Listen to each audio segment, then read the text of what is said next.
Bismillahirrahmanirrahim. Yang berhormat Datuk Seri Setia Dr. Haji Muhammad Isham Haji Jaafar, Menteri Kesihatan. Yang mulia Setiausaha Tetap Kementerian Kesihatan. Yang mulia Timbalan-Timbalan Setiausaha Tetap Kementerian Kesihatan. Hadirin dan hadirat yang dihormati sekalian. Assalamualaikum warahmatullahi wabarakatuh dan salam sejahtera. Terima kasih kepada semua rakan-rakan media yang hadir pada sidang media bagi situasi terkini jangkitan COVID-19 di negara Brunei Darussalam. Sebelum memulakan sidang media ini, sekali kita menjemput Yang Mulia Ustaz Sarif Hidayatullah bin Iskandar untuk mengetuai bacaan surah Al-Fatihah dan doa terhindar dari wabak coronavirus. Astaghfirullahalazim, astaghfirullahalazim, astaghfirullahalazim.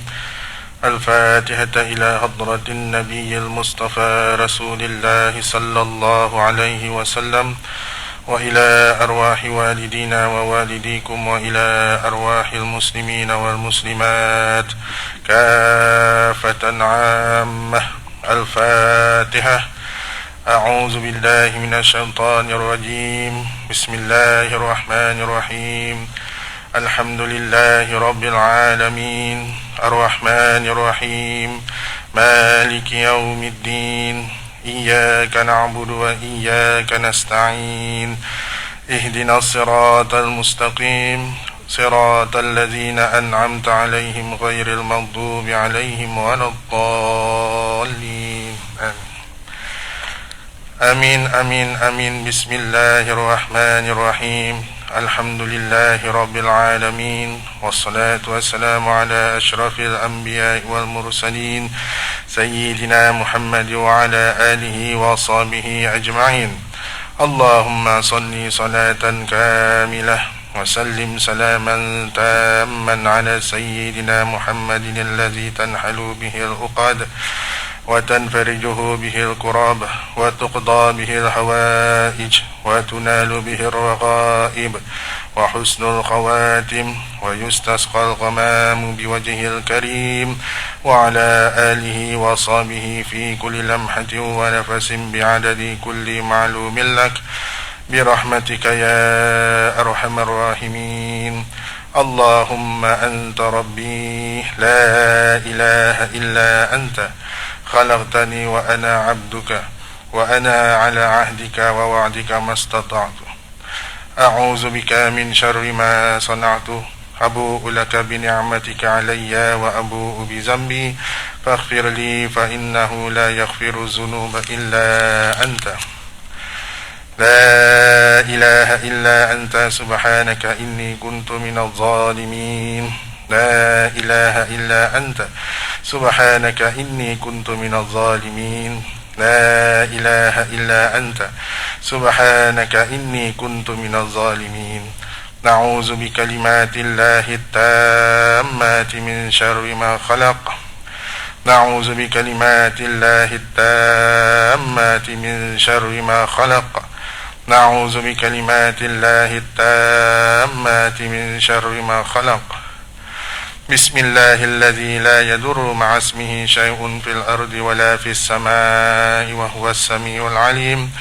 بسم الله الذي لا يضر مع اسمه شيء في الأرض ولا في السماء وهو السميع العليم. بسم الله الذي لا يضر مع اسمه شيء في الأرض ولا في السماء وهو السميع العليم. بسم الله والحمد لله محمد رسول الله لا قوة إلا بالله. بسم الله على ديننا وأنفسنا. بسم الله على أهلنا وأموالنا.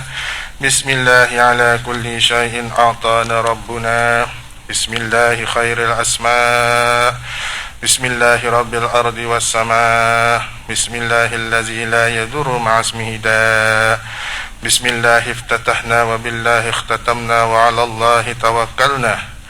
تحصنا بذي العزة والجبروت واعتصمنا برب الملكوت وتوكلنا على الحي الذي لا يموت. اللهم إنا نعوذ بك من البرص والجنون والجزام ومن سيء الأسقام.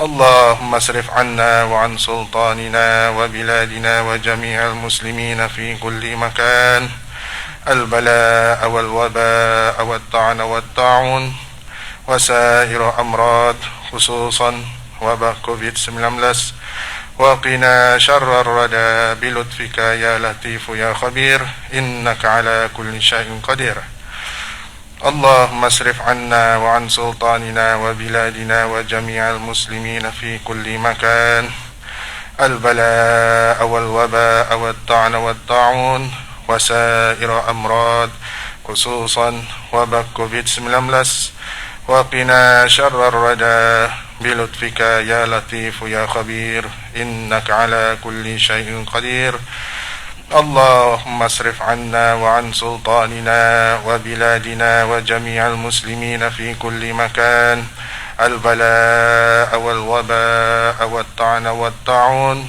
وسائر أمراض خصوصا وبا COVID-19 وقنا شر الردى بلطفك يا لطيف يا خبير إنك على كل شيء قدير وصلى الله على سيدنا محمد وعلى آله وصحبه وسلم والحمد لله رب العالمين. Amin, amin, ya Rabbal Alamin. Seterusnya, Majlis yang hormatnya mempersilakan Yang Berhormat Menteri Kesihatan untuk memulakan sidang media pada petang ini. Bismillahirrahmanirrahim. Alhamdulillah Rabbil Alamin. Wassalatu wassalamu ala syarafil anbiya mursalin Sayyidina Muhammad wa ala alihi wa sahbihi ajma'in. Assalamualaikum warahmatullahi wabarakatuh dan salam sejahtera.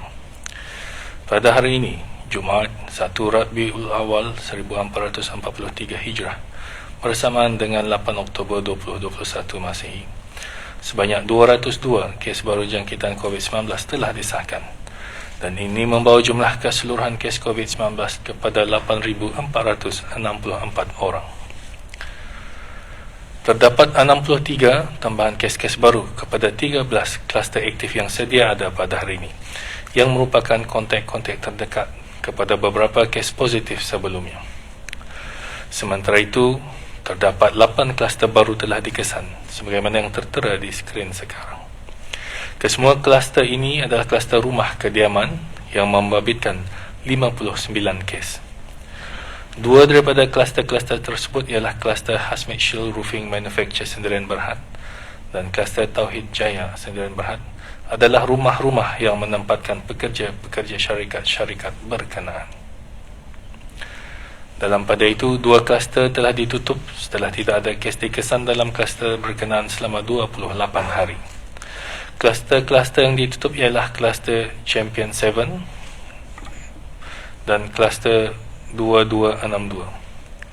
Oleh demikian, kluster-kluster yang aktif adalah 153 kluster. Manakala terdapat 80 kes baru yang masih dalam siasatan bagi mengenal pasti sumber jangkitan. Dalam pada itu, 244 kes telah disahkan sembuh pada hari ini, yang membawa jumlah kes yang sembuh di negara Brunei Darussalam kepada 6,177 kes, manakala jumlah kes aktif ialah sebanyak 2,225 kes. Di kalangan kes-kes yang sedang ada dalam rawatan sekarang, 6 kes ada dalam kategori 5 dan sedang dirawat di unit rawatan intensif. Kesemua mereka memerlukan bantuan mesin pernafasan ataupun artificial ventilation, dengan 3 daripadanya juga memerlukan bantuan mesin tambahan heart lung machine ataupun ECMO. Sementara itu, 33 kes lain dikategorikan dalam kategori 4, iaitu mereka yang memerlukan bantuan oksigen dan di bawah pemantauan rapi. Dalam tempoh 24 jam yang lalu, sebanyak 5,469 sampel telah diuji bagi virus SARS-CoV-2, yang membawa jumlah ujian makmal dijalankan sejak Januari 2020 kepada 394,083 ujian. Pada 7 Oktober 2021, sebanyak 6,476 orang telah menerima suntikan vaksin COVID-19. Ini bermakna di bawah program vaksinasi kebangsaan, sebanyak 323,989 orang telah menerima satu dos vaksin COVID-19, iaitu 71.4% daripada jumlah penduduk negara. Manakala 208,680 orang telah pun melengkapkan 2 dos vaksin COVID-19, iaitu 46% daripada jumlah penduduk negara. Mengambil kira situasi jangkitan COVID-19 di negara Brunei Darussalam, khususnya pengurusan pesakit-pesakit COVID-19, dan dengan berdasarkan hasil dan garis panduan saintifik terkini daripada Pertubuhan Kesihatan Sedunia WHO dan amalan pengurusan pesakit di beberapa buah negara, adalah dengan ini dimaklumkan bahawa bermula hari Jumaat 8 Oktober 2021, dasar pengasingan di rumah ataupun Home Isolation Policy bagi pesakit-pesakit COVID-19 diperkenalkan.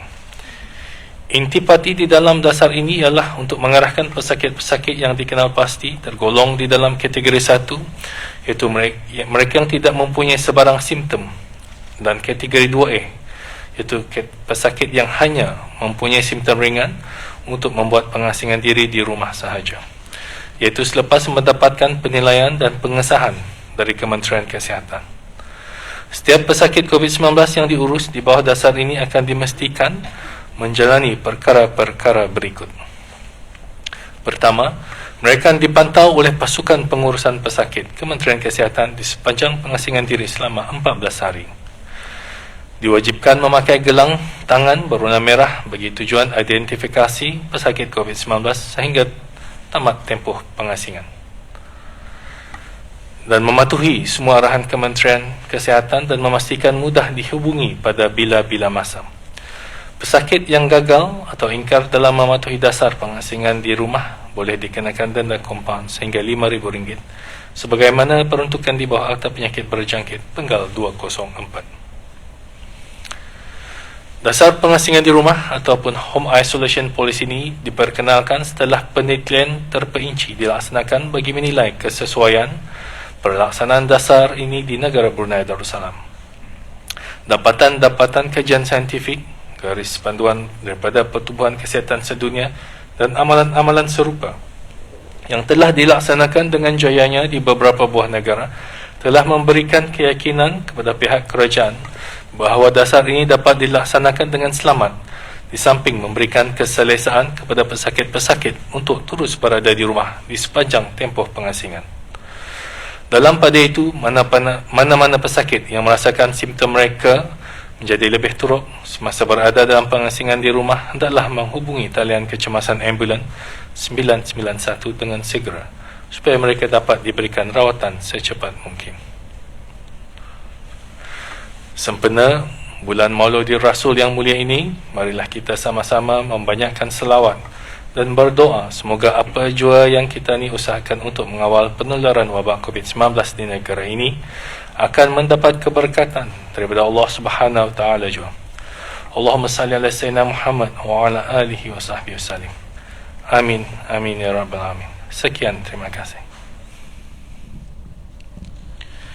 Terima kasih Yang Berhormat Datuk. Dan ini sesi sidang media bukakan soalan-soalan daripada pihak media.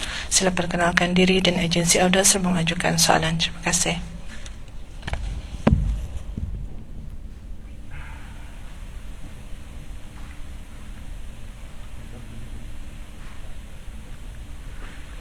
Assalamualaikum warahmatullahi wabarakatuh. Selamat petang Yang Berhormat Datuk, Yang Mulia Tuan SCT. Ada satu soalan dari para ibu bapa. Baru-baru ini para ibu bapa telah diminta mengisi borang maklumat bagi program vaksinasi pelajar-pelajar berumur 12 hingga 17 tahun. Salah satu pertanyaan dalam borang tersebut adalah sama ada ibu bapa atau penjaga bersetuju anaknya disuntik vaksin. Persoalannya adalah apakah data perkembangan terkini mengenai kanak-kanak diberi suntikan vaksin dan apakah kesan-kesan sampingan serius yang telah dikesan dalam kalangan kanak-kanak. Terima kasih. Okey, terima kasih. Sebelum ini sudah kalian saya menyatakan dapatan daripada kajian selidik yang telah dilakukan untuk vaksinasi program bagi kanak-kanak yang berumur 12 ke 18 tahun ini. Jadi alhamdulillah dapatan ini meyakinkan kita ni kesan sampingannya adalah yang ringan seperti biasa, macam sakit tanpa diinjek itulah mainly, ataupun demam. Satu kesan sampingan yang apa nama ni, yang orang serius sedikit lah kalau ada, walaupun jumlahnya sedikit lah, ialah inflamasi pada jantung lah, myocarditis atau pericarditis, inflamasi pada otot jantung itu ataupun selaput jantung.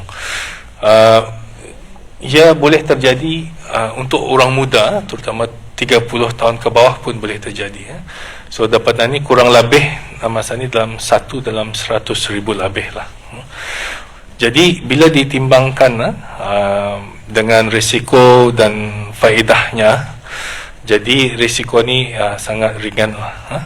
Dan orang dapat inflamasi ni pun orang tidak memudaratkan, they all sembuh lah, tapi perlu dipantau saja.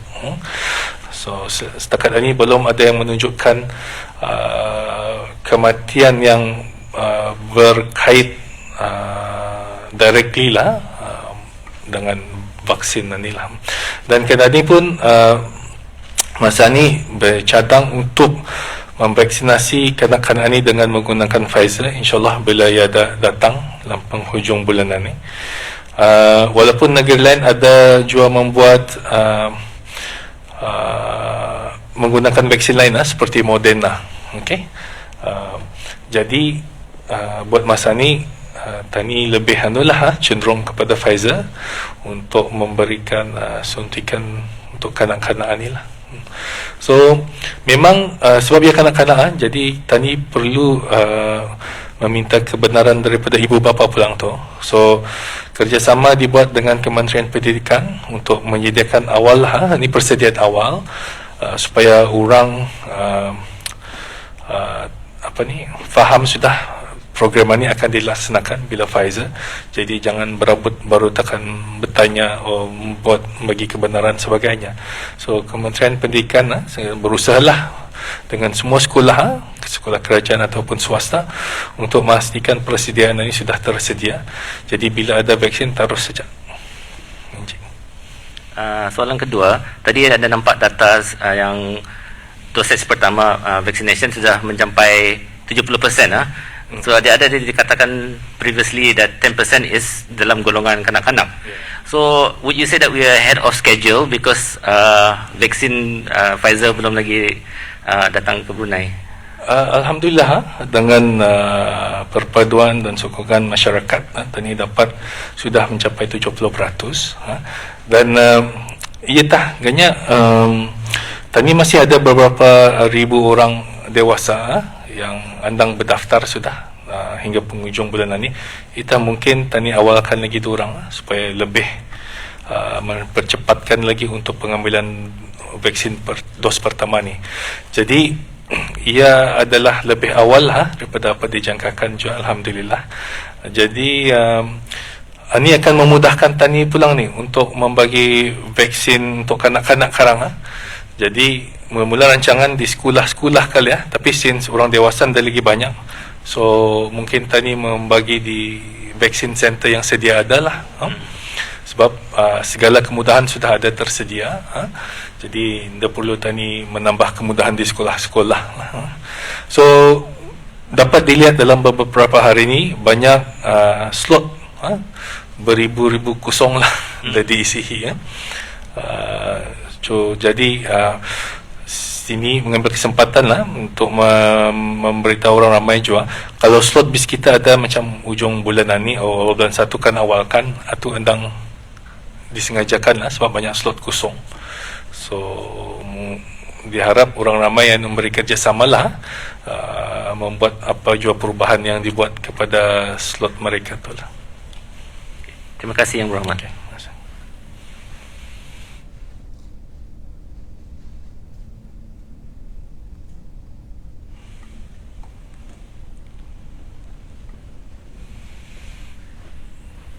Good afternoon, Yang Mulia Datuk, Minister of Health, and Yang Mulia Permanent Secretary of Health, James Boniruddin. My question is, just now the Minister has shared that the home isolation policy, if the home is not suitable for isolation, are the positive cases also will be isolated in isolation center? Ya, so ini pihak teknikal di Kementerian Kesihatan telah pun meneliti mengenai dengan pengasinganannya, dan kita pun faham banyak di luar sana, di luar negeri, diorang membuat di rumah pulang. Maknanya kita ni awal-awal itu dirasakan kalau dibuat pengasingan di tempat yang khas, dapat lagi kita ni memantau lebih ketat lah atau pulang. Tapi menunjukkan dan kebanyakan orang kata ni alhamdulillah patuh. Ada sebilangan sajalah yang ada berapa yang ada berapa patuh lah. Jadi insyaAllah Tani membuat macam ni untuk memberi keselesaan kepada pesakit lah. Tapi tidak pulang semua yang sesuainya. Jadi ada pihak Kementerian Kesihatan akan membuat panggilan telefon kepada mereka ni.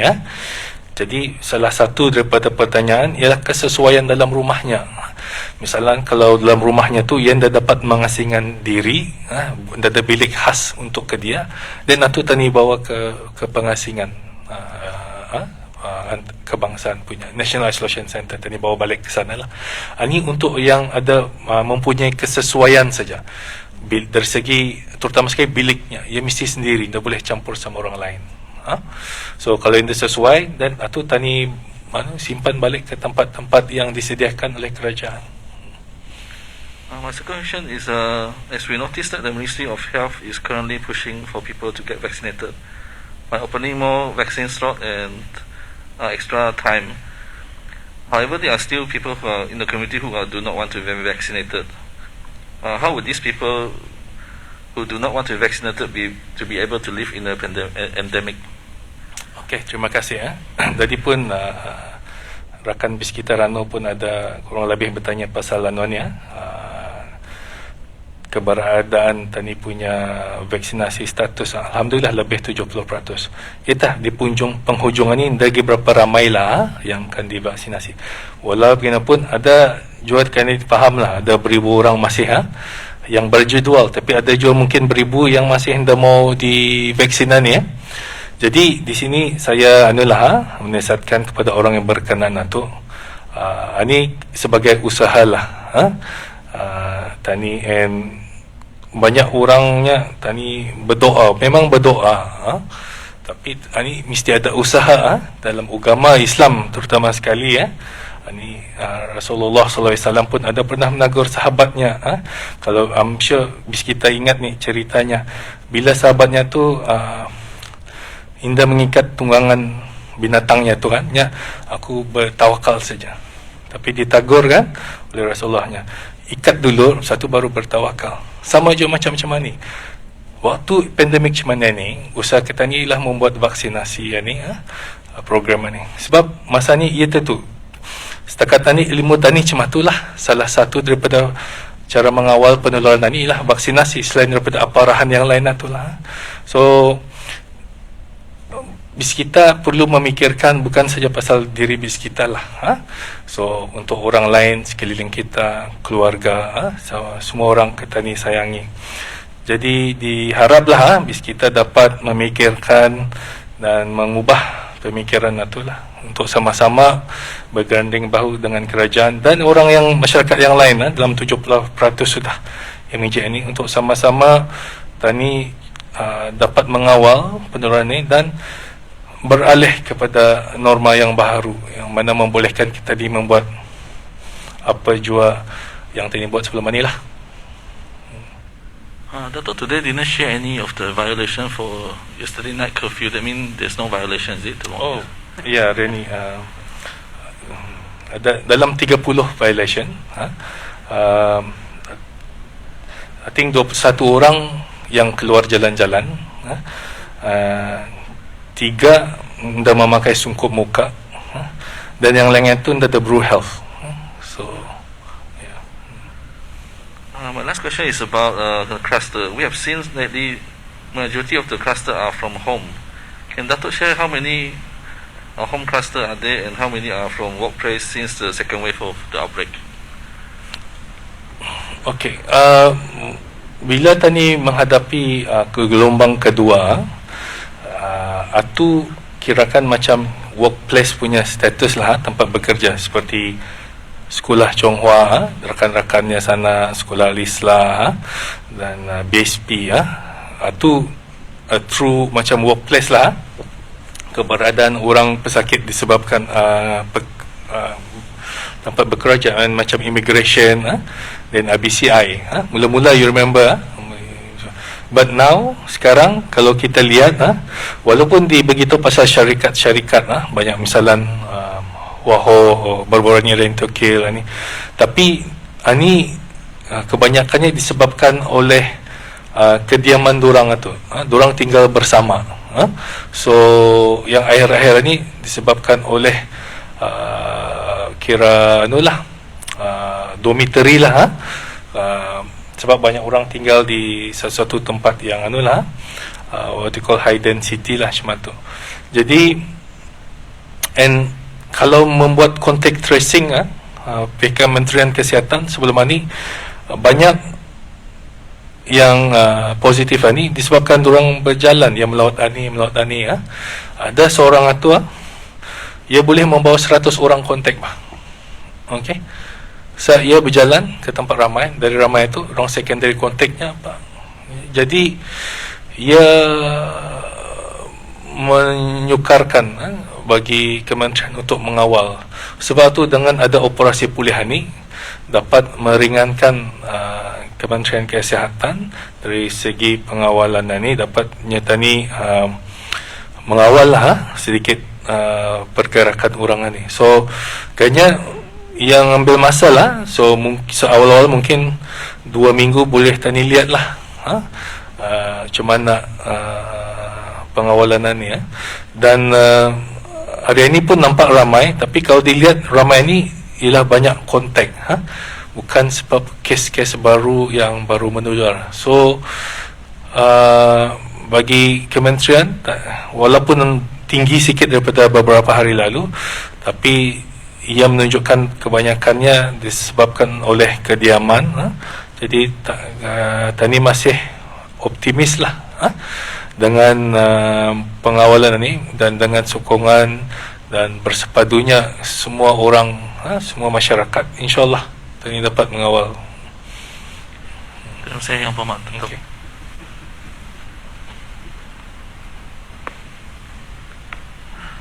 Terima kasih atas soalan-soalan yang diajukan dan terima kasih juga kepada Yang Berhormat Dato' atas penjelasan yang diberikan.